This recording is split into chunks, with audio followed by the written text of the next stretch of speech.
me just encourage everyone to pull up the article, 28 Signs the West Coast is being absolutely fried with nuclear radiation from Fukushima, since we're going to be discussing, just as we are now, not only the map, but also the 28 signs, where I'm very keen on getting Leuren and Christina's explanations about why those are so significant. But Leuren, looking at the map, it seems to me some of the heaviest contamination seems to be at locations like, if I'm not mistaken, Portland, Oregon, San Francisco, possibly it's Los Angeles. More inland, it looks like Albuquerque, it looks like Denver, it looks like, I don't know if that's Austin, Texas. Then there's a real high contamination around what appears to be Orlando. Am I right about those locations?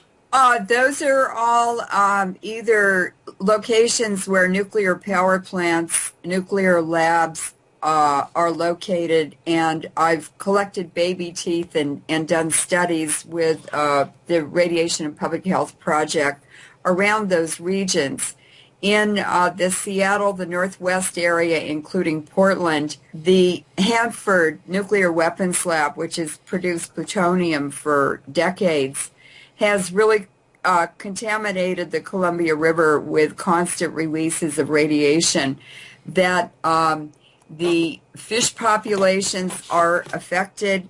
The salmon in the Columbia River have increasing female populations and decreasing male populations, which is happening globally in the human population due to the hormonal and other effects of ionizing radiation on glands. And we have much more intersex now. That's where male and female reproductive cells are mixed in the same organism. That shouldn't be happening.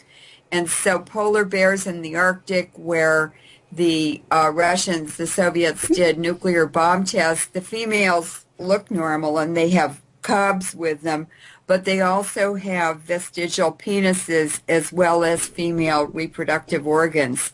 There's been a study done at Svalbard in the region of the nuclear bomb tests by the Soviet Union. But it's happening in the human population, and intersex is being reported all over the world in humans. But now we know that polar bears in the Arctic region and seals and walruses also have reported fur loss. They're losing their hair, their fur. They have open sores. The same thing is being reported in the moose population along the Canadian-U.S. border from the Pacific to the Atlantic. So this is radiation damage. Radiation exposure causes these things, and it's also happening to flight crews for Alaska Airlines, to pilots flying through the contaminated air column. The whole sky, the atmosphere is contaminated all the way up into lower orbital space with this Fukushima very dynamic, very mobile plumes and nanoparticles that just spread all over the world. And by 2020, the entire Pacific Ocean will be contaminated by Fukushima radiation. It's just dumbfounding. What do you make of these sexual aberrations? I mean, is that because sex chromosomes are particularly sensitive to radiation? Is it just one more manifestation on the order of the birth defects that you're observing showing up with greater frequency in public places? I mean, it's all very profoundly disturbing. Well, it's because ionizing radiation, and particularly depleted uranium or uranium, is a hormone and an estrogen disruptor. There was a very good study done at the University of New Mexico, very, very good study, and they exposed pregnant female mice to drinking water contaminated with depleted uranium, but at levels that the government says are safe. and it caused birth defects. It caused changes and abnormalities in the uterus, the lining of the uterus. And of course, that is the main cause of endometriosis in women. It's increased horrendously since bomb testing, particularly around nuclear facilities.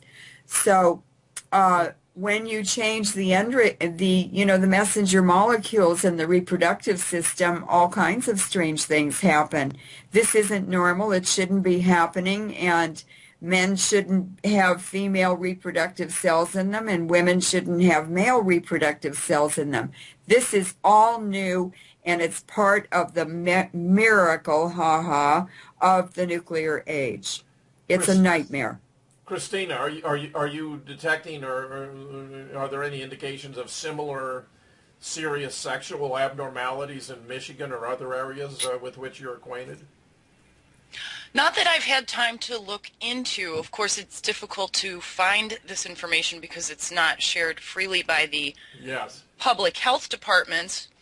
But once you understand the way that fallout affects populations from studies that have been done, there were some very good studies that were done in the UK in the 60s about childhood leukemia that was very large in populations where women had had x-rays done during pregnancy, and they found that the earlier in the pregnancy that a pelvic x-ray was performed, the greater likelihood of that baby, just from one x-ray, that baby had a 50% increase in its chance of developing leukemia, kidney cancer, or brain cancer. And the number actually got higher the more x-ray exposure that infant might have had. And the study that was done, they tried to correlate this too with fallout. In each bomb test that was done during peacetime, it exposed people to approximately one x-ray, or the amount of radiation from one x-ray. But we know just at that low level that it can be extremely damaging. From studies that were done back in the 60s, one in particular I'm thinking of, it was from the University of Michigan, that correlated the effect of radioactive iodine in infants compared to adults. And it was, as Leuren had said, 10 to 1,000 times higher for infants than adults. And the exposure is greater for inhalation versus external exposure too. So now that we have this ongoing fallout that's coming out in our rains, getting into our food supply, you might only be getting a little bit here and a little bit there, but this is cumulative. And this is going to be going on the rest of our lives and our children's lives, because there's no way to shut off what's going on at that plant. Yeah, we have no way to clean up, the three melted fuel cores that are in the ground, and this endless pouring of water. I mean, what this plant has turned into is just a radiological, generating machine, and there's no way to turn it off. It's just stunning. I'm just, blown away that Japan would go the direction of nuclear energy when it had suffered the nuclear bomb attacks at Hiroshima and Nagasaki. I mean, you would have thought there would be a tremendous cultural revulsion against even doing that. And yet they appear to have been sold, a package of how beneficial it would be. Even Einstein said he thought it was, splitting the atom was a ridiculous way to heat a cup of coffee. I mean, to boil water. I mean, I really do think that the nuclear energy industry has abdicated its responsibility. And of course, we all know about the terrible problem of nuclear waste, which has never been resolved, and where, Leuren, you may have mentioned recently how the situation in Washington is catastrophic because there seems to be all of this nuclear waste that's heading toward an aquifer. It may have been Maya Madison in an interview we did just this past week with whom I was discussing, but all of this is terribly disturbing. Yeah, what I wanted to mention to add to what Christina presented on the sexual effects of ionizing radiation is that In September of 2007, the United States Geological Survey, the USGS, published a paper, peer-reviewed, and it was a fish study across the entire United States on intersex in fish populations. And what they did was they sampled rivers all over the U.S., and they took the male fish and investigated the reproductive tissues to see how many of the fish, what percentage in each particular population sample expressed intersex, and that's where the male and female reproductive cells are mixed in the same organism. And what they reported was every sample that they collected in the United States had levels of intersex in the male fish population, ranging from low levels up to 95% of the males in the sample. Across the entire U.S., there was only one river where the male fish did not express intersex at some level, and that was the Yukon River in Alaska.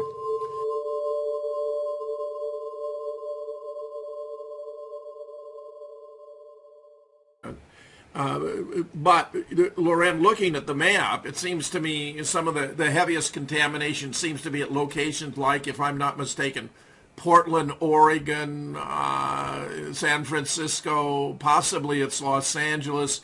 More inland, it looks like Albuquerque, it looks like Denver, it looks like, I don't know if that's Austin, Texas. The article 28 signs the West Coast is being absolutely fried with nuclear radiation from Fukushima.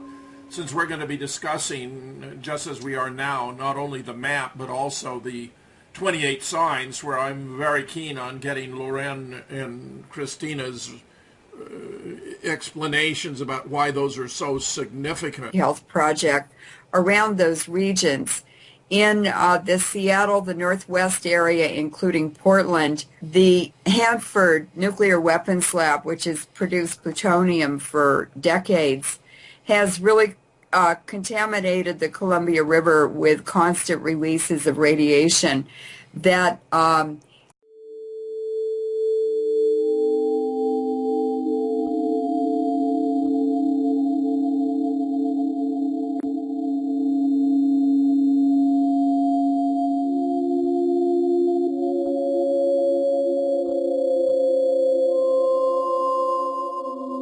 let me just encourage everyone to pull up. Then there's a real high contamination around what appears to be Orlando. Am I right about those locations? Those are all either locations where nuclear power plants, nuclear labs are located, and I've collected baby teeth and done studies with the radiation and public